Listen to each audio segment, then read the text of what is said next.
Hello students, तो आज हम एक सबसे इम्पोर्टेंट टॉपिक इस चैप्टर का कवर करेंगे जिसका नाम होता है इलेक्ट्रिक फील्ड इंटेंसिटी, जिसको हम हिंदी में विद्युत क्षेत्र की तीव्रता कहते हैं। इसको हम डिफाइन कैसे करते हैं? तो इसको डिफाइन करने का हम ये फॉर्मूला लिखते हैं और इसी से हम डिफाइन करते हैं। इसको दर्शाते हैं कैपिटल ई, और ये किसी राशि होती है, एक सदिश राशि होती है, इसलिए इसमें सदिश का साइन लगाते हैं, वेक्टर का साइन लगाते हैं। तो ये क्या होता है? ये रेशियो होता है इलेक्ट्रिक फोर्स और एकांक धनावेश का, या कहें बल तथा धनावेश के अनुपात को हम विद्युत क्षेत्र की तीव्रता या विद्युत क्षेत्र भी कहते हैं। तो इसमें मैंने डेफिनेशन आपको यहाँ पर लिख दी है जो मैंने आपको बताया है। अब रहा मैटर, जब भी हम कोई फिजिकल क्वांटिटी स्टडी करते हैं तो हमें उसका क्या चाहिए? हमें उसका मात्रक चाहिए और उसकी विमाएं चाहिए। इसके बिना हम उस क्वांटिटी को समझना हमारे लिए असंभव है।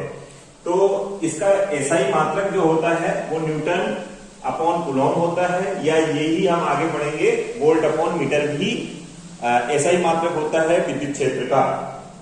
इसकी विमा क्या होती है? तो इसकी विमा होती है m1 L1 t to the power -3 a to the power -1।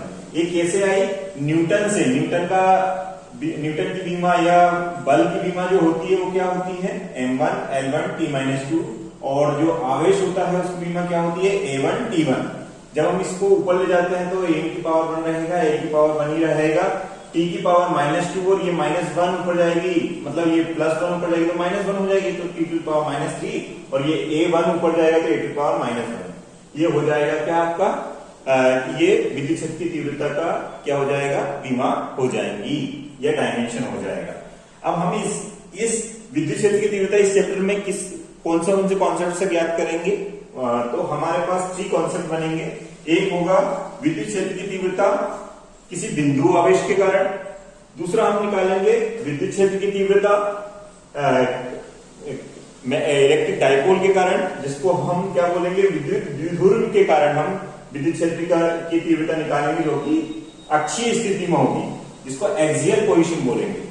और ये इंपॉर्टेंट भी है, ये और ये दूसरा जो इंपॉर्टेंट है मैं जो बता रहा हूं, ये दोनों इंपॉर्टेंट है एग्जाम पॉइंट ऑफ व्यू से। और जो मैं अभी इसको बता रहा हूं, ये कौन सी? निरक्षीय स्थिति में किसी विद्युत द्विध्रुव के कारण निरक्षीय स्थिति में विद्युत क्षेत्र की तीव्रता का हम ये एक्सप्रेशन जो है पूरा ड्राइव करेंगे। अभी मैंने सिर्फ फॉर्मूले लिख दिए हैं, ठीक है? तो हम 3 कंडीशन में हम विद्युत क्षेत्र की तीव्रता निकालेंगे। I hope you are getting little bit concept related to electric field intensity, या कहें विद्युत क्षेत्र की तीव्रता के बारे में। Thank you.